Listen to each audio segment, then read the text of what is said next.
consumed a lot of Japanese media in my life. From the endless stream of video games, anime, and cinema, there's a ton of Japanese art bouncing around my brain. And while doing research for this project, I started to try and look for things that appeal to me about Japanese media. And I believe I have found 3 commonalities that really attract me to specific aesthetics, subgenres, or just movements in general. Those common traits are as follows: coolness, weirdness, and earnestness.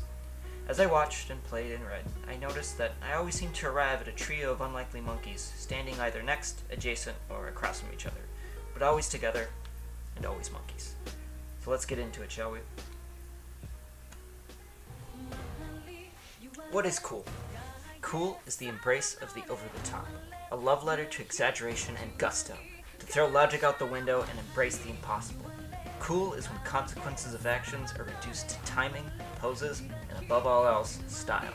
It doesn't matter if it's realistic or heavy. What matters is whether you shout a yes and threw your fist up in the air. But wait, that doesn't make sense. Shut up. It's cool. A robot of that size couldn't stand up straight, let alone do a roundhouse kick. Shut up. It's cool. Why is that guy just standing there menacingly? Shut up, it's cool. You get it. The reason why I'm so drawn to this particular style of cool is because it brings me back to that naive, simple view of the world from when I was a kid.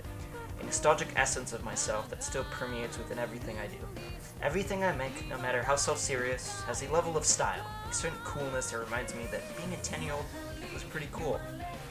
And you want to know what 10-year-old me thought was cooler than anything else?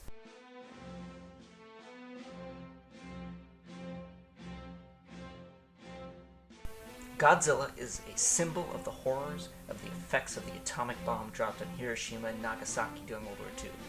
Godzilla is also a protector of the Earth and guardian of mankind who battles ever-increasing threats such as other monsters, aliens, giant robot versions of himself, etc. Godzilla is whatever he needs to be depending on the time and place someone decides to put him in. He is both something to fear and to awe at. Above all else, though, Godzilla is cool.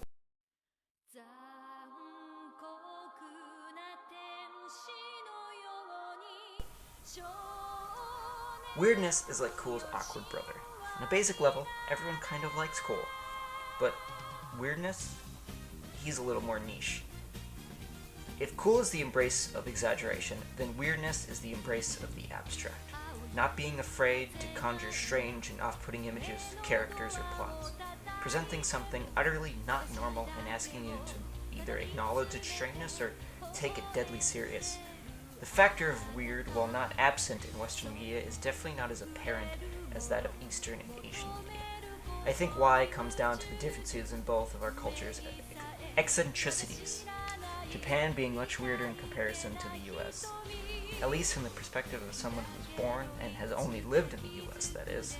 I'm sure there are parts of Western media and society that Japan finds utterly bizarre. The abstract, the strange, the bizarre, when used in the right hands, they can conjure up images and emotions that make you feel and express totally new and unique emotions. For better and for worse. And I don't think a better piece of fiction can aptly fit that description better than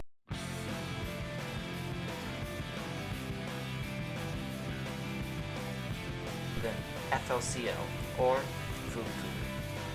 Fulikuli is a 6-episode miniseries about a young boy struggling to grow up and facing the realization that the adult world is just as clueless, if not more, than the childhood world. It's also about an alien girl who hits people in the head with a magical dustboard that draws out a space pirate from inside a boy's head so he can stop an evil corporation of steamrolling planets with giant irons, but it's not really about that. Fulikuli is a lot of things, most of all, oddly deep and shallow at the same time. I've watched it many times, and each time I feel like the show knows more about me than I do it. Fulikuli is weird and stupid, but you know what? Sometimes it's okay to feel stupid. So that brings us to earnestness. In short, earnestness is the embrace of the mundane, the excruciatingly normal emotions that everyone goes through and can relate to. Coolness and weirdness are flourishings. Styles is a dressing over a dessert. Earnestness, though, is a moment. It's the moment of eating the dessert, not the dessert itself. People think for something to be honest or mundane, then the work as a whole has to resemble that.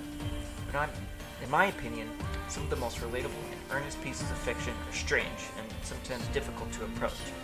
I guess in the end, it all comes down to subjectivity and preference. For example, Ghost in the Shell is a meditation on consciousness, what it means to be human, and how technology and biology intermix to become something new. It's a slow burn, hard cyberpunk story that has influenced me and countless media alike. Ghost in the Shell might not be most people's first choice for something that is earnest. Most people associate earnestness with wholesomeness, and wholesome is one of the few things Ghost in the Shell is not. Ghost in the Shell is one of the most earnest and honest stories about the meaning of being someone or something. What makes me me? My brain? My memories? My genes? What makes you, you? Not everything is for everyone. There does not exist a piece of media that can appeal to every person in every situation, and I don't think there should be. That's what makes art, well, art. It's the perfect storm of creativity, hard work, and luck.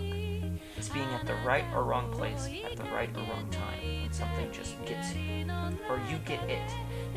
Sometimes it's even hard to articulate why something gels with you. It just does. Thanks for listening.